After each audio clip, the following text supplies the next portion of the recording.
সুপ্রভাত বন্ধুরা, সুস্থ থাকতে হোমিওপ্যাথি চ্যানেলে আপনাদের সবাইকে স্বাগত। আমি ডাক্তার শুভ্রা চালকি। আজকে আপনাদের সাথে আলোচনা করছি ভেরিকোস ভেন নিয়ে। চলুন দেখে নিই।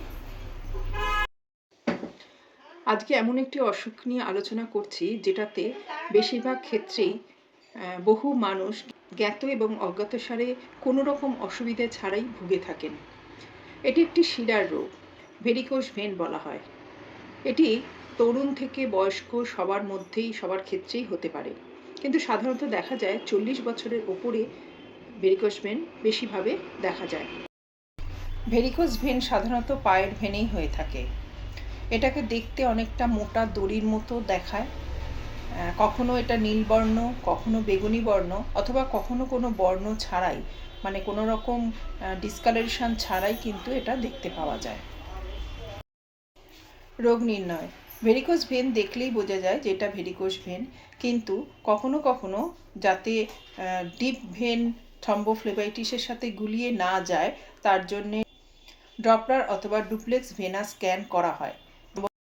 কষ্ট। ভেরিকোস ভেন হলে কি কষ্ট হয়? সাধারণত প্রথম দিকে বেশিরভাগ ক্ষেত্রে এর কোনো সিমটম থাকে না। অনেক সময় কোনো অসুবিধা ছাড়াই ভেরিকোস ভেন কিন্তু বহুদিন ধরে চলতেই থাকে। পেশেন্ট বুঝতেও পারে না যে তার ভেরিকোস ভেন আছে। তবে কোনো কোনো সময় পা ভারী বোধ হয়, দপদপ করে, ব্যথা ধরে, টেনে ধরা মতো হয়, চুলকানি হয়, বারবার স্কিন ডিজিজ হয়, ওই জায়গাটা থেকে রক্ত বের হয়, অথবা ভেরিকোস ভেন আলসারও দেখা যায়। তবে এটাকে সিমটম থাকুক বা অ্যাসিমটমেটিক হোক, এটাকে ফেলে রাখা উচিত হবে না, সাথে সাথে ডাক্তারের পরামর্শ নেওয়া দরকার। চিকিৎসা বলতে এর এক্সারসাইজ আছে, এক্সারসাইজ করতে হবে, কম্প্রেশন স্টকিংস পরতে হবে, এটা দিয়ে এক রকমের চিকিৎসা হয়। দ্বিতীয় হয় অ্যালোপ্যাথি মোড অফ ট্রিটমেন্টের যে চিকিৎসা হয়, সেখানে সার্জারি করা হয়, লেজার ট্রিটমেন্ট করা হয়, রেডিও ফ্রিকোয়েন্সি দিয়ে ট্রিটমেন্ট করা হয়। সময় বিশেষে ভেনাস অ্যাবলেশন করা হয়। বলা বাহুল্য এর সবকটি কিন্তু প্রচুর খরচ সাপেক্ষ এবং এর প্রতিটা সাইড এফেক্ট আছে। হোমিওপ্যাথিতে কী চিকিৎসা আছে?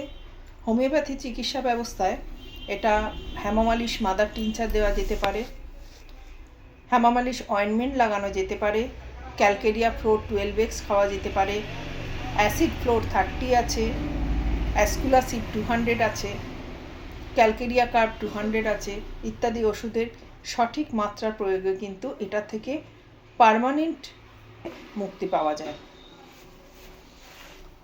ভেরিকোস ভেন কিন্তু হোমিওপ্যাথিতে পার্মানেন্ট কিওর হয়।